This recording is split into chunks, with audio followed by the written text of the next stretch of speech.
കഴിഞ്ഞ പ്രസംഗത്തിൽ നമ്മൾ നിങ്ങളുടെ ഒരു ജൂതായുസം എടുത്തു കാണിച്ചിരുന്നു. ജൂത നസാറാക്കളുടെ ഒരു പാരമ്പര്യം, ഒരു സ്വഭാവം എന്താണ്? അവർ ദിവസങ്ങളെ ചീത്ത പറയും, ദിവസങ്ങളെ അവർ ദുഷിച്ചു പറയും. ഇന്ന ദിവസം മോശമാണ്, ഇന്ന ദിവസം നഹസാണ്, ഇന്ന ദിവസം ഒരു കാര്യത്തിനും കൊള്ളാത്ത വളരെ ദുഷിച്ച ദിവസമാണ് എന്ന് നിങ്ങൾ പ്രചരിപ്പിക്കുന്നില്ലേ? അതിനൊന്നൊരു സാമ്പിളും എന്ന് പറഞ്ഞിരുന്നു. അതാ ശനി ദിവസമിൽ പുതിയ മുണ്ട് ധരിക്കലും എന്ന് പറഞ്ഞിട്ട് ശനി ഞായർ അതുപോലെയുള്ള ദിവസങ്ങളിൽ തുണി വാങ്ങലും ഉടുക്കലും ഒക്കെയുള്ള കാര്യങ്ങളെ പറ്റി പറഞ്ഞു. നഹസുകൾ, നിങ്ങൾ നഹസുകളെ സംബന്ധിച്ച് എന്താണ് നിങ്ങളുടെ വിശ്വാസം? ജനങ്ങൾക്കിടയിൽ നഹസുകൾ പ്രചരിപ്പിക്കുന്ന അഥവാ ദിവസങ്ങളെ ചീത്ത പറയുന്ന, ഓരോ ദിവസങ്ങളെ സംബന്ധിച്ച് വ്യത്യസ്ത കാഴ്ചപ്പാടുകളാണ് ഇവർക്കുള്ളത്. നിങ്ങൾ നോക്കൂ, ദിവസങ്ങളെ ചീത്ത പറയുന്ന ഒരു ശൈലി നോക്കൂ. ശനി ദിവസമിൽ നീ പുതിയ മുണ്ട് ധരിക്കലും ഗുണമുള്ളതല്ല സഹോദര അത് വാങ്ങലും, ധരിക്കുന്ന സമയത്തൊക്കെയും ജസദിന് അസുഖം വരും എന്നുള്ളതും പറയുന്നേ. ഞായറാഴ്ചയും ഗുണമില്ലതും വാങ്ങുന്നത് ഒഴിക്കേണ്ടതാണ് പുതിയതെന്നൊടുക്കുന്നത്. ചൊവ്വാഴ്ചയും ഗുണമുള്ളതല്ലെന്നുണ്ട്, പല നാശവും അതിനാൽ വരാനിടയുണ്ട്. കണ്ടോ, അള്ളാഹു നമുക്ക് പഠിപ്പിച്ചിരുന്നതാണോ ഈ ആശയം? ഇവര് പ്രചരിപ്പിക്കുകയാണ്. കല്യാണം നിശ്ചയിക്കാൻ ഒരുങ്ങുമ്പോ, അതുപോലെ തന്നെ പല കാര്യത്തിനും ഒരുങ്ങുമ്പോ ദിവസത്തിന്റെ ആദലക്ക് നഹസ് ശകുനം നോക്കുന്നൊരു പരിപാടി.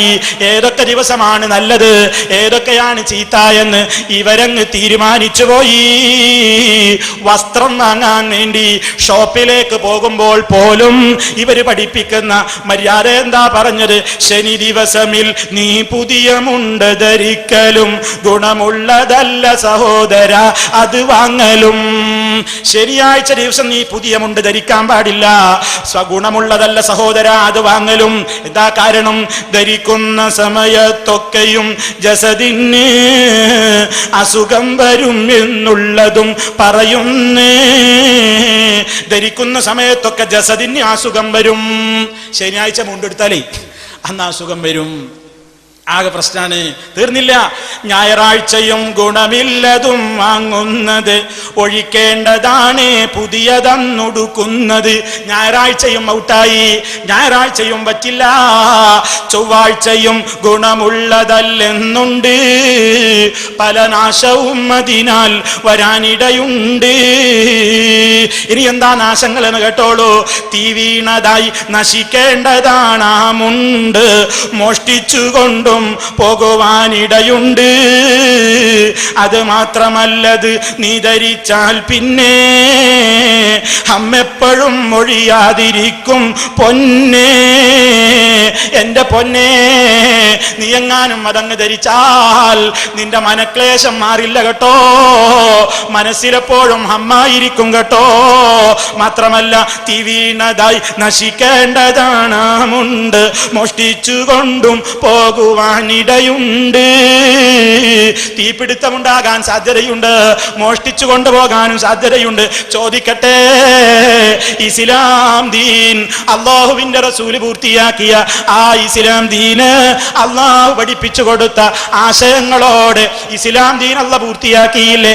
ആ ദീനിൽ എവിടെയാണ് ശനിയെ ഇങ്ങനെ പറഞ്ഞത്, ഞായറിനെ ഇങ്ങനെ പറഞ്ഞത്, ചൊവ്വയെ ഇങ്ങനെ പറഞ്ഞത്? ഈ തീരുമാനങ്ങളൊക്കെ നിങ്ങൾക്ക് ഇപ്പോഴും ഉണ്ടോ? ശനി ദിവസമിൽ നീ പുതിയ മുണ്ട് ധരിക്കലും ഗുണമുള്ളതല്ല സഹോദരാത് വാങ്ങലും. അത് വളരെ കൃത്യമായി എന്ന് വിശദീകരിച്ചപ്പോ മുസ്ലിയാർക്ക് ഒരു മറുപടിയും പറയാൻ കിട്ടാതായപ്പോ മുസ്ലിയാർ ഉരുണ്ടരെന്തായിരുന്നുവെന്നോ അന്നുണ്ട് മൗലവി കട തുറക്കുന്നു. ശനിയാഴ്ചയും ഞായറാഴ്ചയും തുളിപ്പീടിയെ പോറ് നിങ്ങളെ കിതാബിലുണ്ട്. ഞായറാഴ്ച ഉണ്ടോ തുളിപ്പീടിയ തുറക്കുന്നത്? ശനിയാഴ്ച ആണെങ്കിൽ ഏകദേശം നല്ല എല്ലാം വിറ്റ് തീർന്നിട്ടുണ്ടാവൂലേ? അടുത്ത ആഴ്ച പുതിയ പേരും എല്ലാണ്ടുണ്ടോ? സുബ്ഹാന ജല്ല ജലാലു. ഇതൊക്കെയാണോ നമ്മളെ തർക്ക വിഷയം? അൽഹംദുലില്ലാഹ്, അല്ലാഹു അക്ബർ. ഒന്നും ഉത്തരം പറയല്ല, അല്ലെങ്കിൽ പറയണ്ടേ, നിങ്ങൾ തെളിവ് തിരിച്ച് പറയണ്ടേ?